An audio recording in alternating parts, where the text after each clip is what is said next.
probably don't know me, but I've been around here for a while. And when this thing came up as an alumni, they had to get a real old guy, so that's why I'm here. And a little bit younger, old guy. So we're going to be looking after you for a bit. First thing I want to do, before we get into a little bit of a talk about the history of the school and basketball and so on, I want to give a recognition to a former, long-time, highly respected teacher. His name is Michael Dunphy. And I'm sure that some of you will remember Michael, as the younger ones would not. He was one of those guys who was really a perfectionist. He wanted everything at the highest level for himself and for his students. And he was always willing to work hard. He was a guy who had no interest in sports whatsoever, except he liked to play tennis. But because he really, really loved the students and loved his school, he supported every activity the school had, and he supported basketball. I coached for the first 18 years that I coached by myself, which wasn't that uncommon in those days. But I was always looking for somebody to drive tournaments and road games and stuff, and Michael always jumped in and was there to help out, which was amazing. And about 15 years ago, he moved back to his old hometown in St. John, New Brunswick, and in recent years he's had very ill health. He was living in a nursing home, and he passed away yesterday.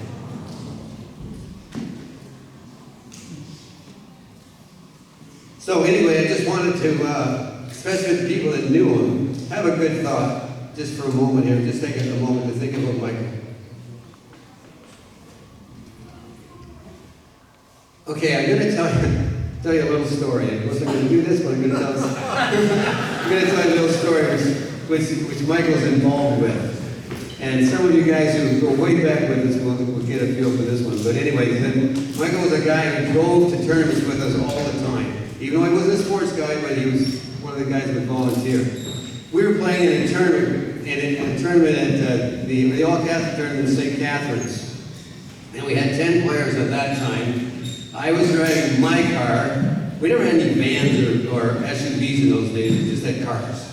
So I was driving my car, I had 4 players in my car, Michael had 3 players in his car. We had 3 other players, all of whom played junior B hockey for the Bobcats. It was Sean Mulrooney,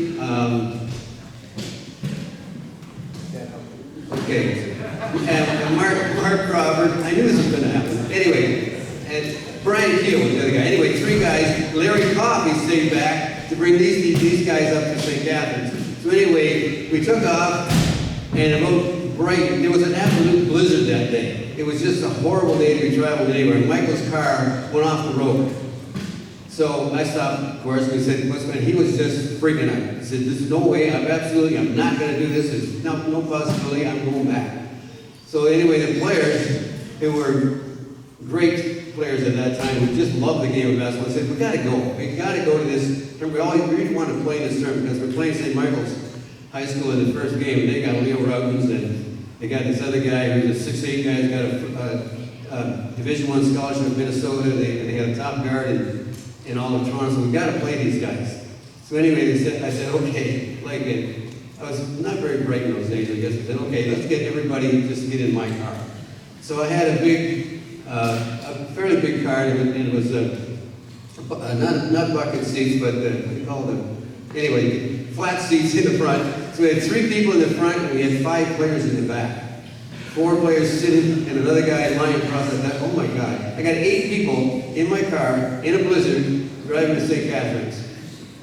And the interesting part about it was the people who were in that car. One of them was Pat Hurley, who became a very renowned judge. Another was Dan Brennan, who did a great deal of coaching here at Nicholson. Another one, although he kind of denies it, was Tim Coates, who is now the senior coach. And that's who was in that car going to St. Catherine's. So it's kind of an interesting trip. Now, one other thing I wanted to mention before I get into the history here is that I was at the grocery store the other day, and I was standing in line, this guy says, Frank, how you doing? I looked at him, I said, great, how are you doing? He looks at me and says, you have no idea who I am, do you? I said, you're right, I have no idea who you are. This is happening today. I'm sure it's happening among some of you, so give just a heads up when you see me. Please let me know who you are. You have the advantage. You can see me here now. Anyway, I'm getting to know a lot of people. It's been awesome so far. Now, in regards to Nicholson, I was this high school game, our high school team we have here right now, you can see they're exciting to watch. I go to all the games. They're undefeated in league play. The juniors are undefeated. The basketball tradition is alive and well here. I was sitting in the stands here a couple of weeks ago, and there was actually a coach from one of the other teams in the city. And she said, you know, you come to this gym and you can just feel the culture of this gym, the basketball culture that's here. She says, that's why it's so really hard to win a game in Nicholson. That's pretty cool. That's pretty neat. And this team that we have here is just certainly continuing on that culture. Something happened around the time that Nicholson was formed. It was just really, when you start to think about it, it's really pretty unbelievable. In 1955, which most of you don't remember, in 1955, Quinny Secondary School. In 1959, Wire Secondary School. In 1960, Nicholson opened. 3 schools in a little city like Belleville opened in 5 years. And in 1967, Centennial opened. And that was the core of basketball and education for the next 60 years in this area. 4 new schools in 12 years, which is amazing. Now, as far as Nicholson opened, as I say, in 1960, and that was because of the efforts of a lot of people who really put a great deal of effort and time to get this thing going. In those days, there were no grants for Catholic schools above grade 10. So 11, 12, and 13, there were no grants, so there was very little money. Anyway, a lot of people worked hard and got this building constructed. It was actually a tuition at that time to go to Nicholson. It was $250. I know it doesn't seem like much today, but $250 in 1960 was a fair bet. And the reason that the school was able to operate was because of the assistance of Providence. You see that this is called Providence Gym, and it's for a reason. If it wasn't for the assistance of Providence, we would have never been able to operate this school. They worked for almost nothing. Also Father McGee, who was a parish priest, he coached football and basketball and taught classes, and he was a parish priest as well. Those people gave their time and their efforts. And the thing about the nuns that was so remarkable is that not only were they teachers, but they were dedicated to everything that the kids wanted to do. They supported every activity we had. We had clubs. I didn't even realize what these clubs when I was here, but we had things like, and some of the younger people now won't even relate to this. There was the camera club, there was a radio club, there was a glee club, there was a drama club, there was a donut club, and a photography club. The donut club was the girls who sold donuts between classes every day, and the money went to something, I'm not sure what. Anyway, there was a donut club. But the nuns totally supported the sports. They wanted kids to play sports, and that was great. For the guys, it was football and basketball. Those are the 2 sports. And for the girls, it was volleyball and basketball. And those are the only sports that we had. And at that time, there was no single A, double A, triple A like there is now. It was A and B. And we were a B school because we were a small school. And in our league at that time was Albert College, OSD, St. James Whitney. But also we played Sterling, Tweed, Marmora, Camelford, Norwood. Those are the schools in our league. And then in the other league was Moira, BCI, Quinny, and so on. So it was kind of interesting. And the girls, as they had volleyball and basketball for their sports. The girls' basketball was 6-on-6, but you had 3 guards and 3 forwards. The guards could not cross center. So if Mike White was actually a guard for her entire high school career, you weren't allowed to take a shot. So I said, what do you do in practice? You can't take a shot. Anyway. And it's interesting, there's a little bit of a name controversy up now, as I'm sure you're well aware of. But when Nicholson opened in 1960, there were some different names. The senior boys basketball team were called the Blue Devils because they had blue uniforms. The junior boys basketball team the first year were called the Monsignors. And in the second year, from then on, they were called the Junior Redmen because they had red uniforms. Eventually, Nicholson started to be called the Knicks. It was only because the people in the newspapers were calling us Knicks, because it's short form for Nicholson. So that's where Knicks came from. And then eventually we had a name contest and got the name of the Crusaders. Anyway, we have a tradition around here. It's a long-standing kind of tradition that a lot of people who went to this school end up teaching here and coaching here. The year that this school opened in 1960, Gary Duggan, who was a legendary long-time football and basketball coach and a great player, Gary was on the senior basketball team and the senior football team. Pat Glancy was on the junior basketball team that year. I was on the midget basketball team. That was the first year the school opened. You see, you have a culture here, all the banners. These banners that you see up here, there were well over 100 of them. They're all over the place. And so many that they actually ended up taking them down and putting up large banners with the individual years on them. Unfortunately, all 16 of them are now being updated, so that's why it was kind of bare at that end. But if you look at these banners, you see the first two in the far corner. The first, 1960, the first championship that Nicholson ever had, junior football. Pat and I were on that team. Junior football, 1960.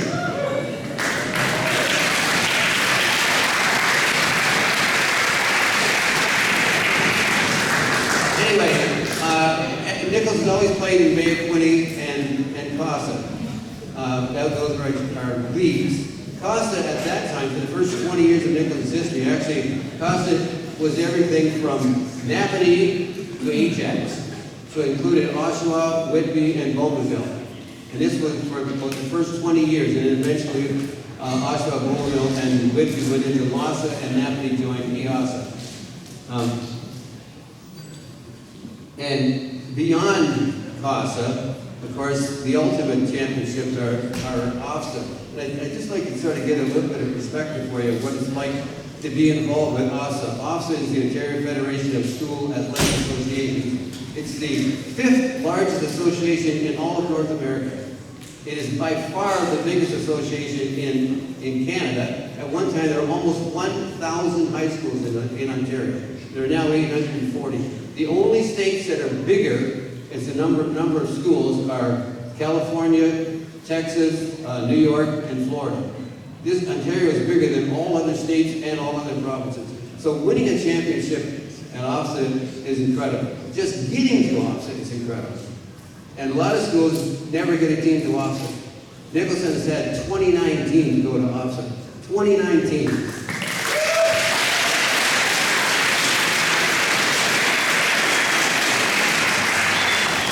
Getting to the Final Four is even more remarkable. Nicholson has had 15 teams get to the Final Four. 15, including 3 in the girls program, all 3 which won silver medals, including 2 in the last 3 years.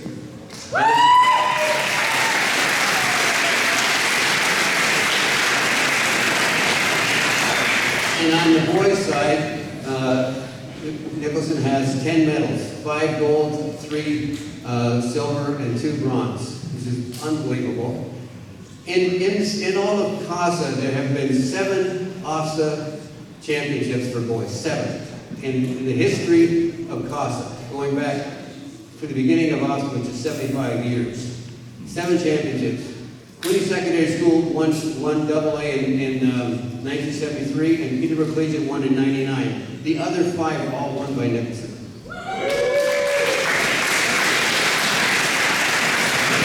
And the most remarkable was the years 05 to 07. Nicholson won 3 CASAs in a row, which is almost unheard of.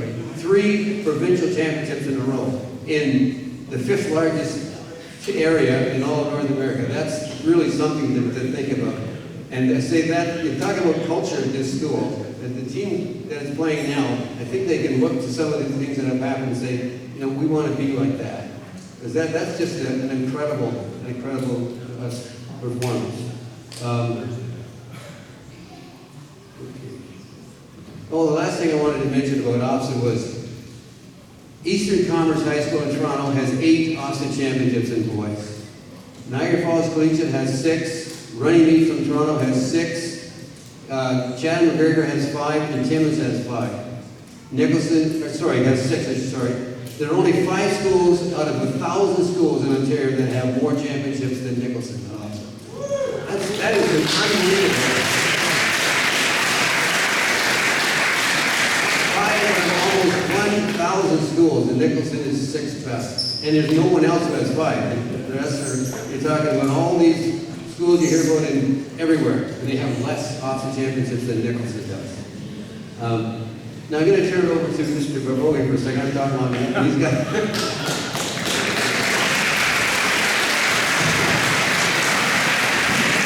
Thanks, Frank. You have to understand that I think Frank's got all my material there too. This is what it's like following him. I followed Frank as a teacher in the phys ed department here, taught with him for years. I followed him as the athletic director. I followed him as a senior boys basketball coach. What Frank forgets about sometimes, though, is that when he talks about culture, pride, and tradition, it comes from the people that are in the building. So it's not just the players, it's also the teaching staff. It's also people like Pat Lancy, Paul Dennison, who are our administrators, examples of administrators who were very, very supportive of what we did. People like Steve and Tim, Justin, I'm sure I'm going to forget people. It's not on purpose, but the reality is that you can't do anything in a school without good leadership. And the other thing that's really important when I look around here, I look at community people, people that have been involved in athletics in the school for decades. And that's a large reason why kids are successful, because they get the support from the people that are closest to them. So Frank's also a very humble guy, and I think it's important that we talk about culture, tradition, and pride. Most of us wouldn't be in the situation we're in unless we had leadership of our own. And Frank's truly the guy that has set the foundation. He talked about Gary, and he talked about some of the priests and nuns that were here. But the fact is that when you talk about culture, tradition, pride, that he's the guy that set the foundation. He had lots of help, but he set the foundation and he was the leader. And I think it's really important right now to recognize that Frank was nominated and put into the Belleville Hall of Fame this year.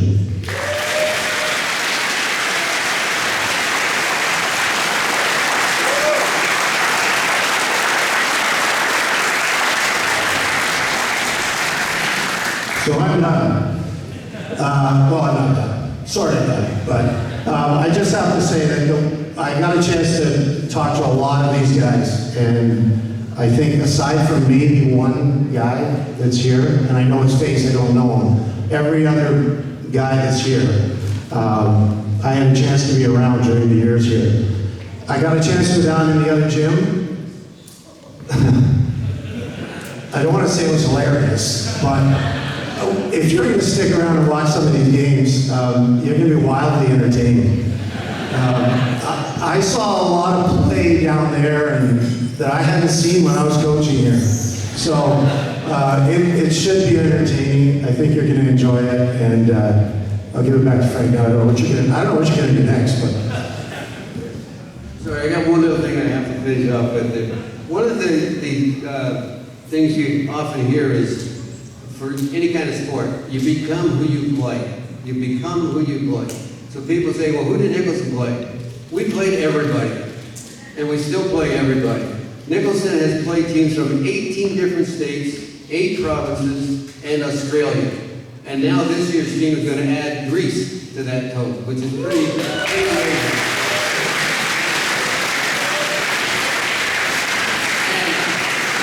We certainly played some top teams from like everywhere. We played teams from Tampa, Florida, played teams from Los Angeles, from Detroit, from Baltimore, from New York City, from Boston, and so on. And some amazing tournaments. Nicholson was the first team outside the United States to play in the King of the Bluegrass tournament in Louisville. which was ranked in the top 8 tournaments in the United States by Sports Illustrated. And Nicholson played in that tournament. Didn't win, but we did okay. Also, Nicholson teams went to British Columbia 3 times and won 2 tournaments in British Columbia. Nicholson also won a tournament in Quebec. Nicholson went to the Coal Bowl, which is one of the very best tournaments anywhere in Canada. There's 10 teams from different provinces, all of the maritime provinces and so on. Nicholson went there twice and won the tournament both times. So Nicholson has gone everywhere, played everybody, and done things well.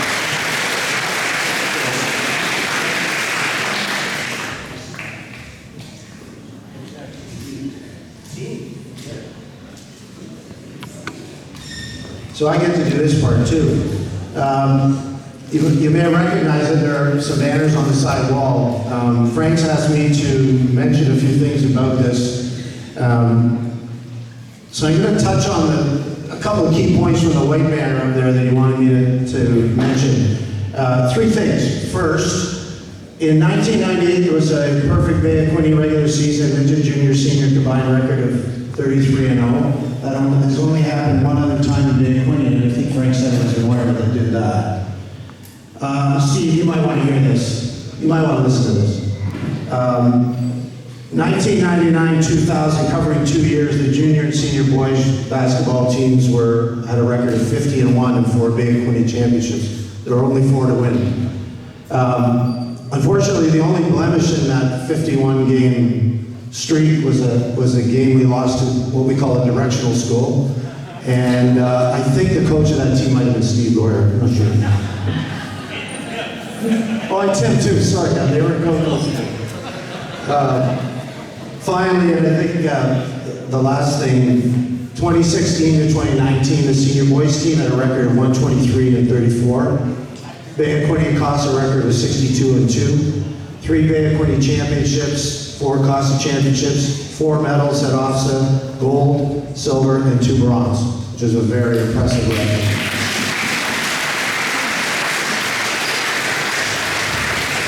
I think I'd be remiss too if I didn't add one other thing. I'm kind of going off script here, but Paul and I had a really exceptional time together coaching him for a long time when he came over from St. Teresa. I think he realized that, if you really wanted to win, you had to come here. We had a great time, a great relationship. There was a period though of 3 years where we had 7 guys that played on those teams that won. And their cumulative record during their high school years, 219-18, which, when you think about that, it's a lot of games, but it's also a lot of success. And the last thing, not to take away from anything else, because that's not the point. The point is the coaching here was always easy because we had players that wanted to play. And so you guys deserve the credit, really. So. That's great. It's a great situation for all of us. All right. So the 3 banners up there that are green, I think we're doing recognition of those guys here. We're going to ask them to come up, right? So everybody's coming up here. It is also important to say that this was not an easy thing to do. So there are some very deserving people. The process was hard to go through. And I guess that's kind of an apology, but it's not really. So I think the following people are with us. If I miss somebody, I apologize. And if you are here and I miss you, please come down. So if your name is up there and I don't call you, come down.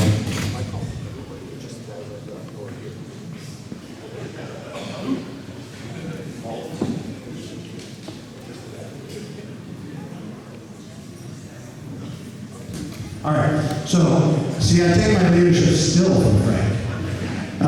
So the first team was from 1960 to 1980. The names on that banner, and I believe we have 3 members here of that group. Bill Hurley, Mark Soule, Paul McAlpine, Ian Patterson, John Garvin, Tim Culhane, Rick Donovan, Dale Wilson, Jeff Boyle, and I believe Bruce Collins, Tim Coates, and Scott Granville are here. So come up. Come on.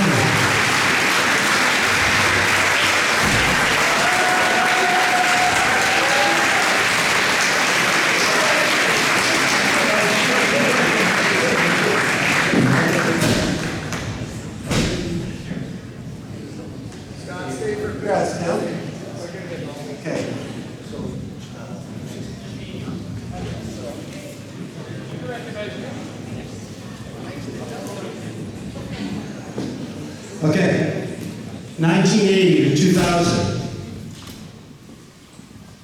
I saw every one of these guys. Mark Duggan. Mark here? Come on, Mark. Come on down, Mark. Mark was supposed to play, but I think he got hurt playing hockey this week. Or maybe not. Mark Satra.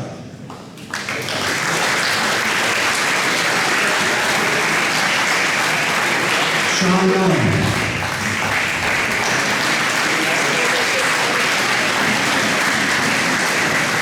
Kevin McGuire.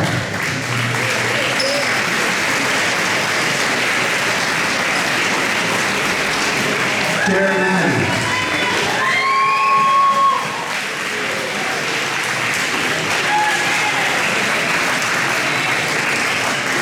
Tim Farrell.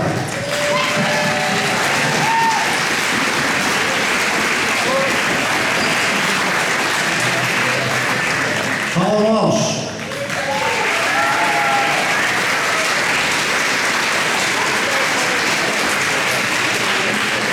Matt Mahar.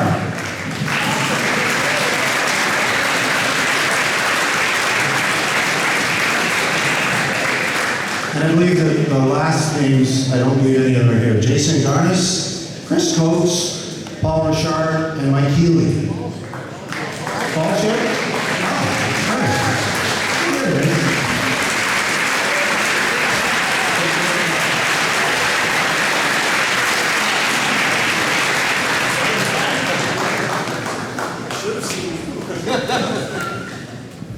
How could I miss Paul? Yeah. All right, the last banner. The players who are not here, Dan Boyle, Dustin Widger, and Kolya Yelovak.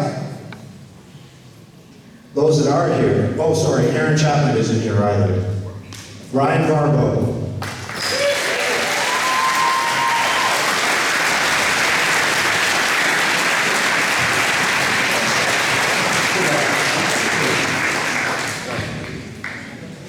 Callum Besheray.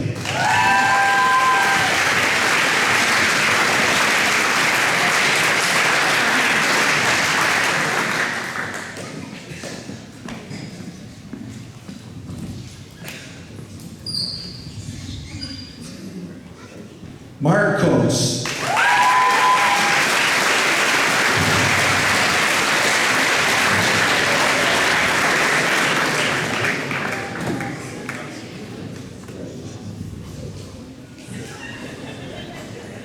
Taylor Gores.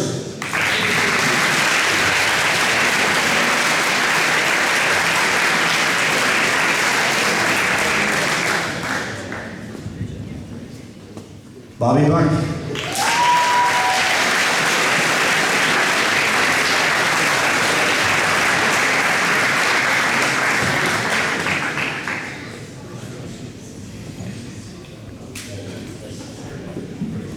Matt Norrington.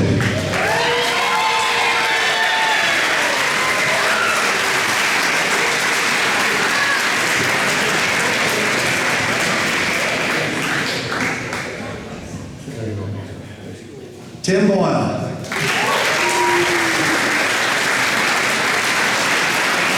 Actually, this is a cool thing.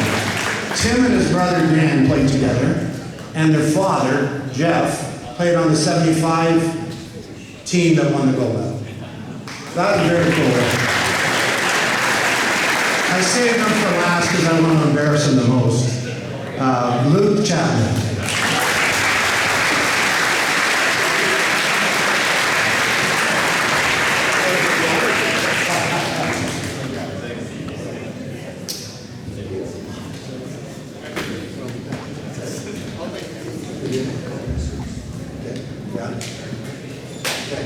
Hey guys, how much of a warm-up are you going to need now?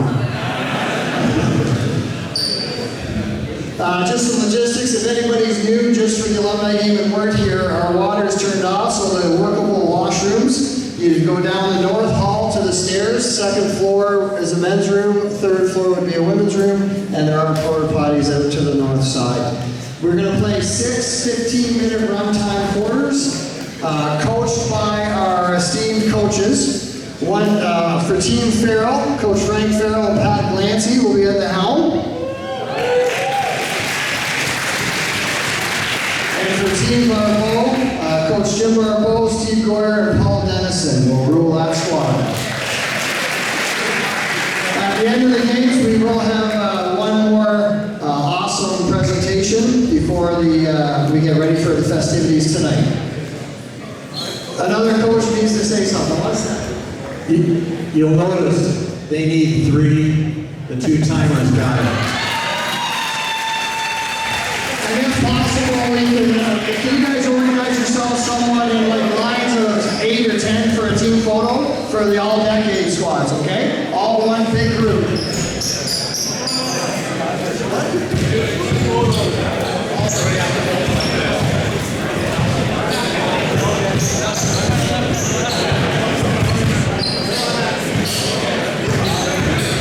One last PSA, Simmer and Spice is closing, so you can probably get a really good deal on a pork slider and a lamb kebab. Danny Chapman, go out and get that protein pack before the game, okay?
Come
He's got an extra shot.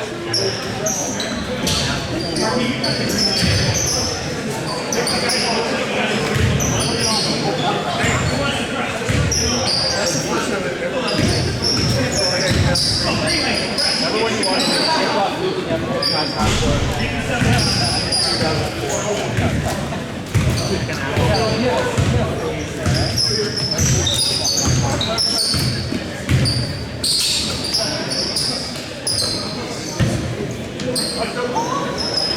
something would be like when you would extra time to run on.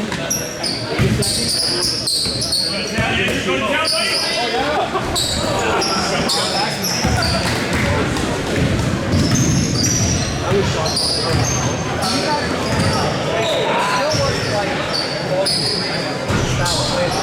We started to get good at it. That would have been like just start back. It was quite far.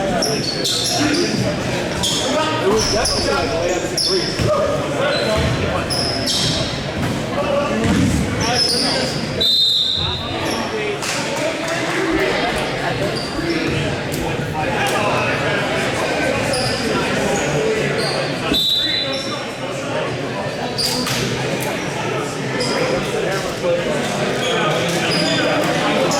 Still has never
Bring in the closers.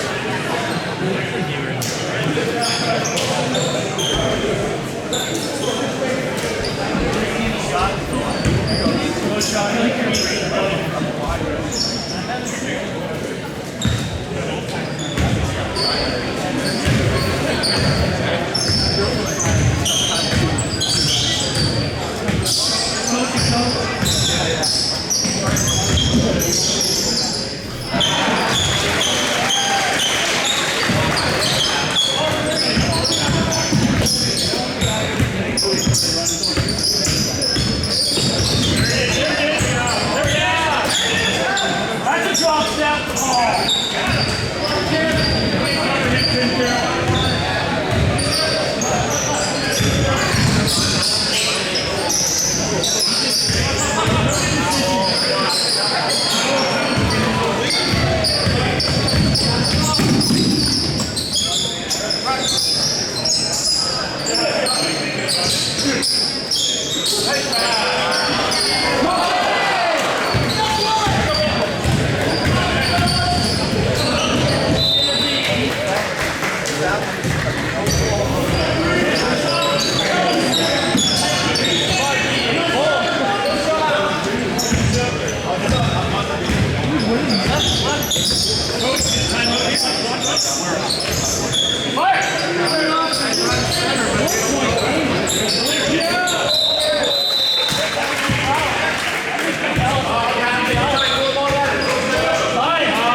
varsity. Yeah, elsewhere, like, you never have like talent that comes through here. Mostly after that. And a lot of people.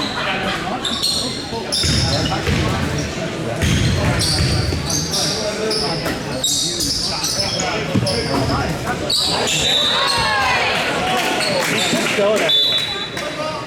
Brother,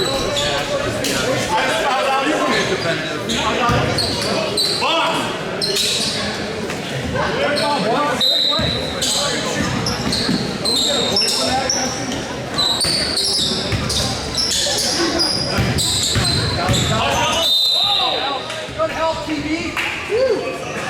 Luke, too much.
Get one change on the 5.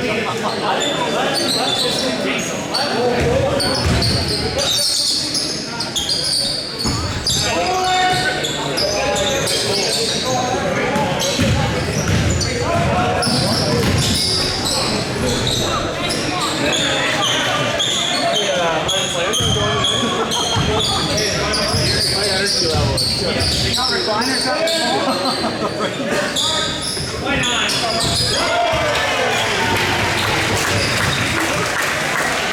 You guys are so tired. Hey, coach, I'm willing to sit here. I forget the movie.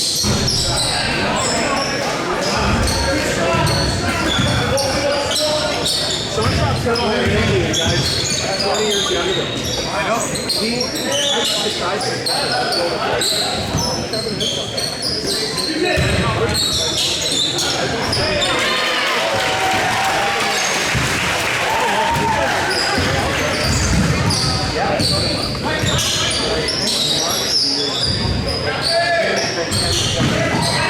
Hey, Kev.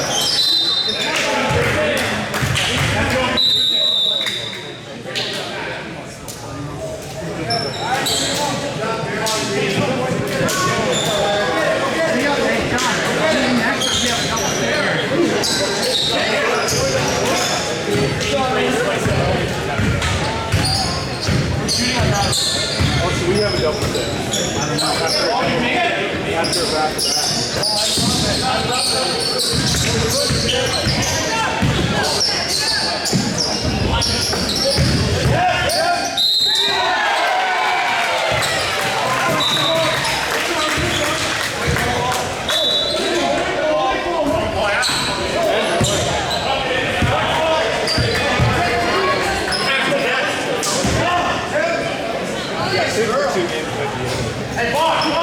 and it's my turn.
Or the ice spray.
I'm all about the end of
All right.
We've been sitting. Playing 3 games. We need to warm up.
I've played 2 games.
95 and 96.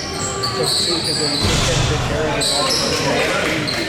So I took 2 years off, and that was the only hope to bring back.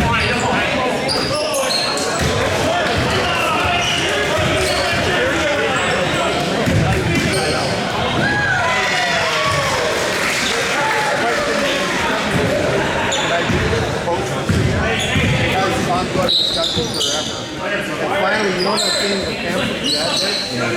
As a coach, so I highlighted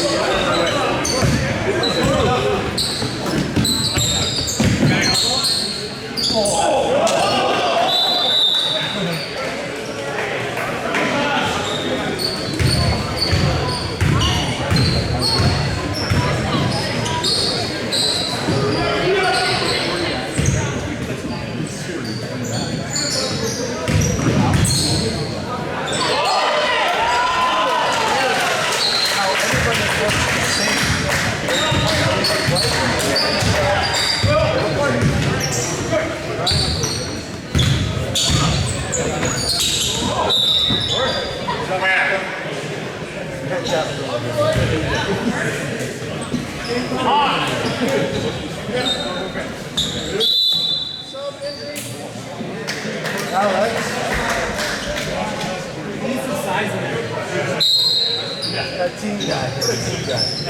Size of Bill Marble Dan Chapman.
So I just wanted to, yeah, let's hear it. Let's hear it for our coaches.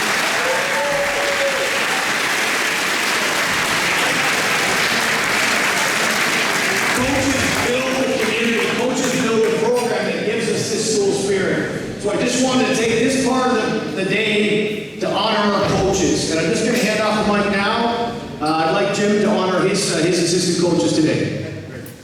You heard me mention before that I was really lucky to have a co-coach. But not only a co-coach, but somebody who became a friend and was also our leader in our school. Paul Dennison is one of the finest gentlemen you'll ever meet. And I think that any of the players here who had the opportunity to not only play, but be led by him in the school would agree with that. So on behalf of all of the players, but especially those that you had a hand in developing, we just want to say thanks, Paul, for coming.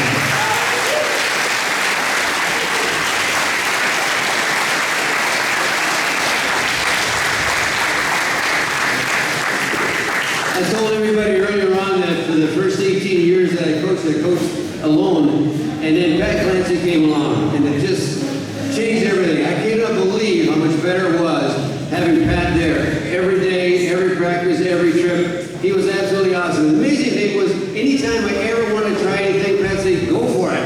It might have been terrible. The chase and turn, we tried that press, and we killed Trent with it. Then we played a good team. It didn't work. We just scrap that. Pat was awesome to work with, and he made so much better. The last half of my coaching career just was amazing with Pat there.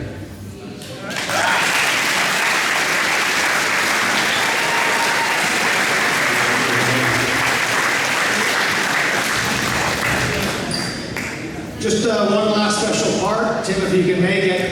We need Tim Farrell and Ryan Barbo to come up, please.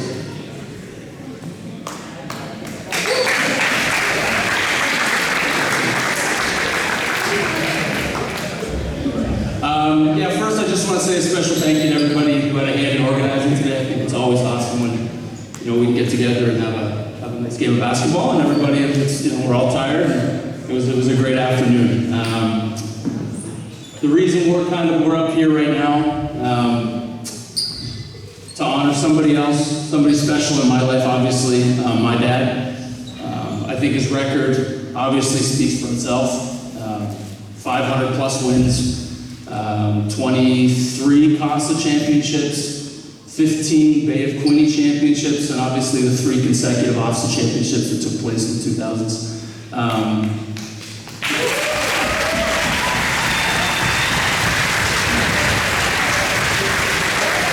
But I think on top of that, I think what stands out to me, and probably a lot of players that played for him, was the thousands of volunteer hours that he put in to raise money for the program, to be able to take teams to Vancouver, to Halifax, across the border. All those hours, the hundreds of thousands of dollars that were raised for the Belmont College unit through the Hoops for Hope tournament.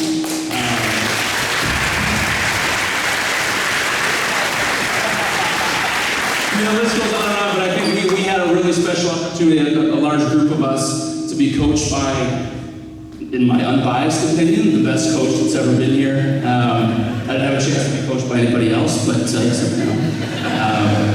and it was awesome, and we really wanted to say thank you to Coach Barbo for everything he did for the program. So.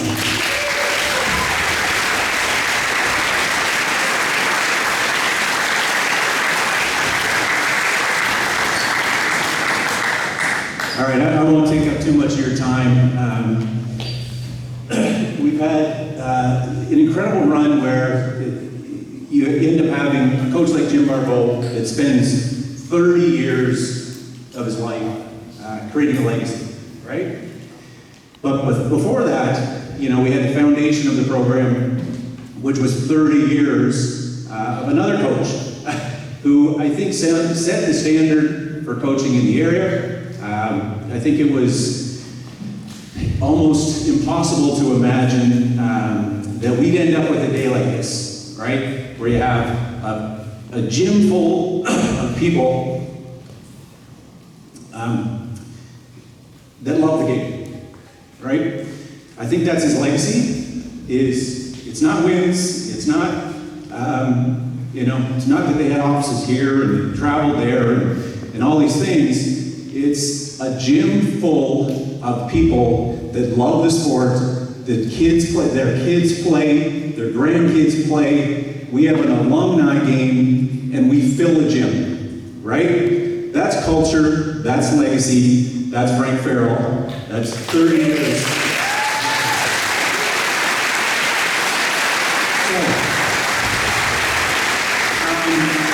What we wanted to do for all the coaches was remember that, like, none of us, as humbled as I am, would be out here playing today if we didn't have these guys and they didn't have the support around them. So what we wanted to do, Pete Court was instrumental, Justin was instrumental in this, Ryan was instrumental, so many people were instrumental in this, but ultimately it came down to the coaches, so we wanted to honor them in some way that was like the banners, right? So for me, I think this is awesome. You walk into Nicholson and you know this is a basketball school because of all the banners on the wall. You know we've had amazing athletes because of all the names on the wall. What you don't necessarily know is that we probably have the best coaches in Ontario, and we've had them for, you know, since 1960, right? There is nothing really that honors them, in my opinion, the way they should be honored.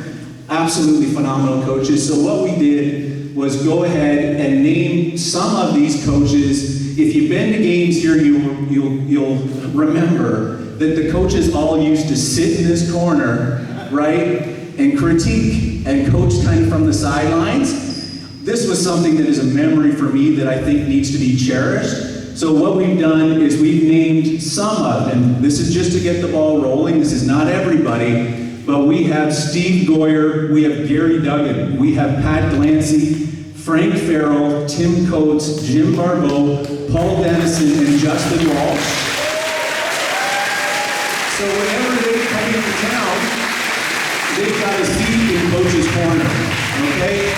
So this is we've done one step further, and we've got a sign here called Coach's Corner that says your passion and dedication have made a lasting impact, which it absolutely has.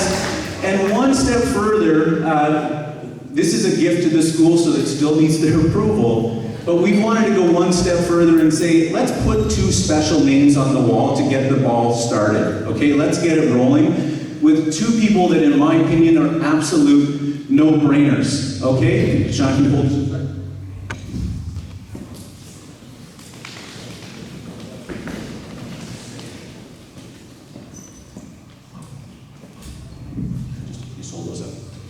So it's my hope, and Ryan's hope, and Pete's hope, and all of it, and Justin, and everybody that was involved, that you'll stand behind this and be willing to put forth that Frank Farrell and Jim Barbeau should be on the wall. Thank you. Thanks, everybody. I think that's oh, sorry, I've got one more thing. I will not leave this gym without saying thank you to Pete Court. He was the absolute driving force behind this. He's not a basketball guy, but if Pete Court didn't take the reins of this thing, it would not happen. So thank you to Peter Court. Let's do this again soon.